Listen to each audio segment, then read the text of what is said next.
मैं आज कई साल बाद गांव गया तो उसे बहुत कुछ बदला हुआ नजर आया। मैं सीधा अपने घर गया, वहां देखा तो कोई नहीं था।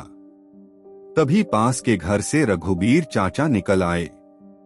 अरे बेटा, बहुत दिनों के बाद आए, कैसे हो?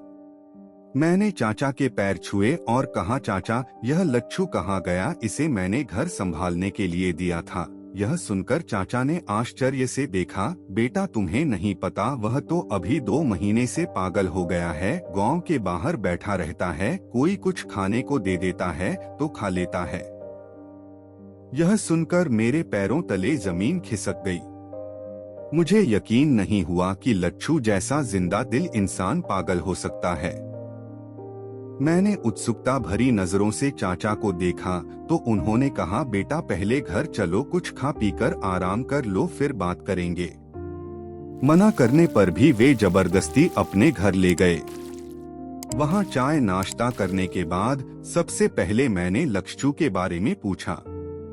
तब चाचा बोले, बेटा उसकी जिंदादिली ही उसकी दुश्मन बन गई। मेरे सब्र का बांध अब टूट रहा था। मैंने कहा, चाचा हम तो उसे बचपन से ऐसे ही देखते आ रहे हैं, हर हाल में खुश भला, उसे किसी की परवाह नहीं थी। ऐसे मस्तमौला आदमी को काहे की चिंता? यह बोलते बोलते मैं ख्यालों में खोसा गया। मेरी मुलाकात लच्छू से तब हुई थी।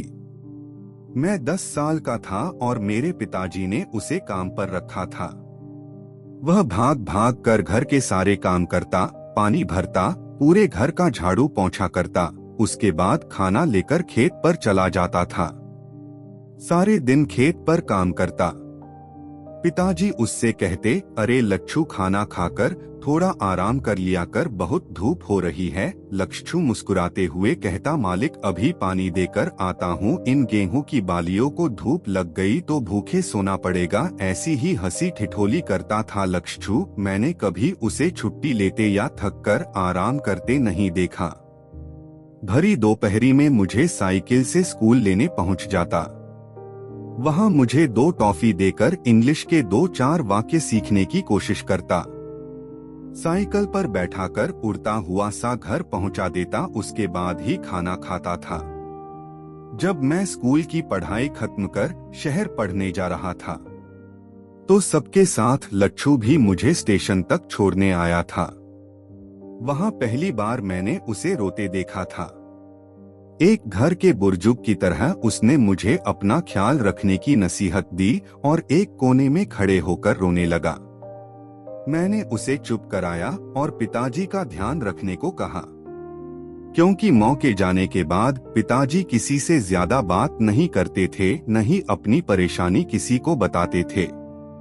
कुछ दिनों बाद मैंने शहर में शादी कर ली। पिताजी आए थे, लेकिन उनके साथ लच्छू को न देखकर थोड़ी निराशा हुई। पूछने पर पिताजी ने कहा, वह घर और खेत की जिम्मेदारी संभाल रहा है। शादी के 3 साल बाद पिताजी की बीमारी की खबर पाकर मैं दौड़ा दौड़ा गांव पहुंचा। तब बाहर बैठा लच्छू मुझे बहुत कमजोर और लाचार सा नजर आया, जैसे वह कह रहा है कि सब कुछ खत्म होने वाला है। पिताजी लगता है मेरा ही इंतजार कर रहे थे। मुझसे मिलने के बाद ही उन्होंने प्राण त्याग दिए। मैंने बाहर आकर लच्छू से कहा, तूने मुझे बताया क्यों नहीं? मैं पिताजी को शहर ले जाता। लच्छू ने रोते हुए कहा, बाबूजी ने मना किया था। वे कहते थे मुझे अपने घर के बिस्तर पर मरना मंजूर है, पर शहर नहीं जाऊंगा। पिताजी की 13वीं के अगले दिन मैं लच्छू को घर और खेतों की जिम्मेदारी देकर वापस चला गया। तब से आज आया हूँ। इतने में रघुबीर चाचा ने मेरा ध्यान भंग किया। वो बोले, बेटा तुम्हारे पिताजी के जाने के बाद लच्छू बहुत अच्छे से तुम्हारी अमानत समझकर घर और खेत की देखभाल कर रहा था। अकेला रह गया था, फिर भी पूरे गांव में हंसी मजाक करता रहता था। गांव वालों ने अगले गांव से एक लड़की ढूंढकर उसकी शादी करवा दी। लच्छू शादी के बाद भी बहुत खुश था। उसे बना बनाया खाना मिल जाता था। हंसते खेलते समय कट रहा था। लेकिन एक दिन रात को वह लड़की घर का सारा रुपया पैसा लेकर भाग गई। सुबह सबने ढूंढ, वह नहीं मिली। बाद में पता चला वह शहर चली गई भागकर। लच्छू उस दिन से टूट गया। वह उसे बहुत प्यार करता था। अपने प्यार से ज्यादा चिंता उसे तुम्हारे रुपए और जेवर की थी। उसे लगा कि कलंक लग गया। वह दिन रात गुमसुम सा बैठा रहता था। कुछ दिन बाद वह पागल हो गया। गांव वालों ने उसका गांव में आना बंद करवा दिया। अब वह गांव के बाहर बैठा रहता है। यह सब सुनकर मैं उससे मिलने को बेचैन हो गया। लेकिन रात हो गई थी। चाचा ने कहा, बेटा रात को गांव के बाहर जाना ठीक नहीं, वैसे भी वह पागल है। सुबह जाकर उससे मिल लेना। चाचा से अपने घर की चाबी लेकर मैं घर में बने आंगन में खाट बिछाकर सो गया।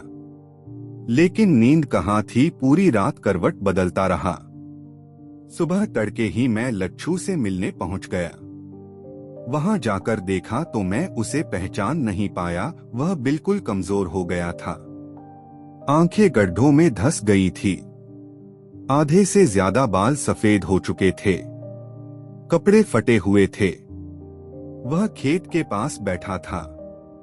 उसे देखकर मुझे झटका लगा कि क्या यह वही जिंदा दिल इंसान है जिससे हमारा पूरा घर और पूरा गांव चहकता रहता था।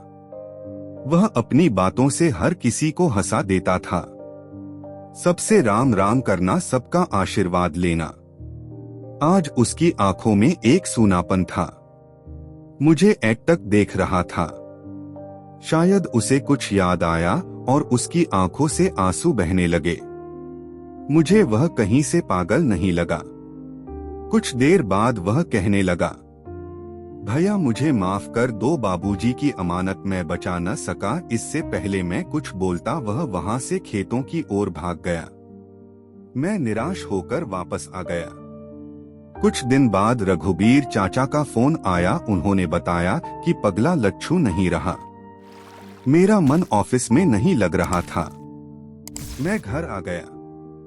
घर आकर मैंने अपने आप को कमरे में बंद कर लिया। मैंने देखा मेरी आंखों से पानी बह रहा है। मेरा कोई रिश्ता नहीं था लच्छू से, बस उसके व्यवहार के कारण मैं दुर्हकी था। इतने अच्छे इंसान का अंत ऐसे नहीं होना चाहिए था।